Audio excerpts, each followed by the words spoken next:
നമസ്കാരം. Raf talk ഫുട്ബോളിലേക്ക് ഏവർക്കും സ്വാഗതം. FIFA club world cup semi final ഘട്ടത്തിലേക്ക് എത്തിയിരിക്കുകയാണല്ലോ. നാളെ കഴിഞ്ഞ് മറ്റന്നാൾ, അതായത് ചൊവ്വാഴ്ചയാണ് ആദ്യ സെമി ഫൈനൽ മത്സരം. ഫ്ലുമിനൻസും ചെൽസിയും തമ്മിൽ ഏറ്റുമുട്ടുന്നു. അന്ന് രാത്രി 12:30 ഇന്ത്യൻ സമയം പറയുമ്പോൾ ബുധനാഴ്ച പുലർച്ചെ ജൂലൈ 9 ബുധനാഴ്ച പുലർച്ചെ 12:30 ഫ്ലുമിനൻസ് വേഴ്സസ് ചെൽസി മത്സരം. തൊട്ടടുത്ത ദിവസം, അതായത് ബുധനാഴ്ച രാത്രി ഇന്ത്യൻ സമയം പറയുമ്പോൾ ജൂലൈ 10 പുലർച്ചെ 12:30 വ്യാഴാഴ്ച PSG റയൽ മാഡ്രിഡും തമ്മിൽ ഏറ്റുമുട്ടുന്നത്. ഇതാണ് സെമി ഫൈനൽ മത്സരങ്ങൾ. ജൂലൈ 14 ഫൈനൽ മത്സരം ഷെഡ്യൂൾ ചെയ്തിരിക്കുന്നത്. 6 കിരീടം ചൂടും. ഇനി 4 ടീമുകളേ ഉള്ളൂ. നമ്മളൊരു പവർ റാങ്കിങ് പരിശോധിക്കുകയാണ്. ദി അത്ലറ്റിക് പബ്ലിഷ് ചെയ്തിട്ടുള്ള പവർ റാങ്കിങ് ആണ് നമ്മൾ നിങ്ങളിലേക്ക് എത്തിക്കുന്നത്. ചർച്ചയ്ക്ക് വഴിവെക്കുക എന്ന അർത്ഥത്തിൽ ആണ് ഇത് പങ്കുവെക്കുന്നത്. 6 കിരീടം ചൂടും. അപ്പോൾ ഏറ്റവും കുറഞ്ഞ സാധ്യത ഇപ്പോൾ ദി അത്ലറ്റിക് കണക്കാക്കുന്നത് ബ്രസീലിയൻ ക്ലബ്ബായിട്ടുള്ള ഫ്ലുമിനൻസിനാണ്.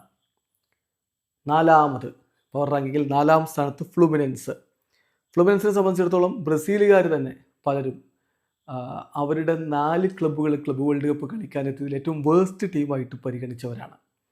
പക്ഷേ തിയാഗോ സിൽവയും ഫാബിയോയും പോലുള്ള പ്രഗത്ഭരായിട്ടുള്ള വെറ്ററൻ താരങ്ങളുടെ ആ ഒരു ചങ്കുറപ്പിലും, അതുപോലെ ജോൺ എറിയാസിനെ പോലെ, ഹെർക്കുലീസിനെ പോലെയുള്ള താരങ്ങളുടെ മികവിലുമൊക്കെയായിട്ട് അവരിപ്പോൾ സെമി ഫൈനൽ ഘട്ടം വരെ എത്തി നിൽക്കുകയാണ്. ഏതായാലും അവർക്ക് ഇക്കൂട്ടത്തിൽ വലിയ കിരീട സാധ്യതയൊന്നും ആരും കണക്കാക്കുന്നില്ല. ദി അത്ലറ്റിക് അവർക്ക് 4ാം സ്ഥാനം കൊടുക്കുന്നു. 3ാം സ്ഥാനം ചെൽസിയാണ്.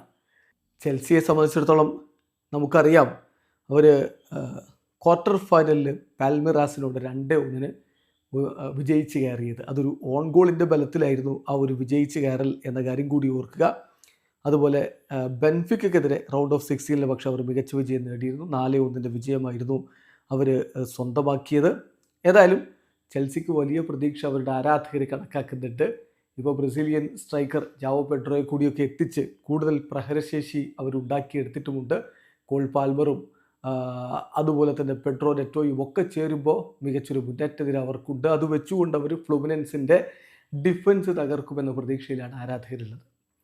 അതും കടന്ന് മുന്നോട്ട് പോയി അവർ കിരീടത്തിലേക്ക് എത്തുമെന്ന് കരുതുന്നവരുണ്ട്. പക്ഷേ ദി അത്ലറ്റിക് ഇപ്പോൾ അവർക്ക് 3ാം സ്ഥാനമാണ് പവർ റാങ്കിങ്ങിൽ കൊടുക്കുന്നത്. പവർ റാങ്കിൽ 2ാം സ്ഥാനത്ത് റയൽ മാഡ്രിഡാണ്.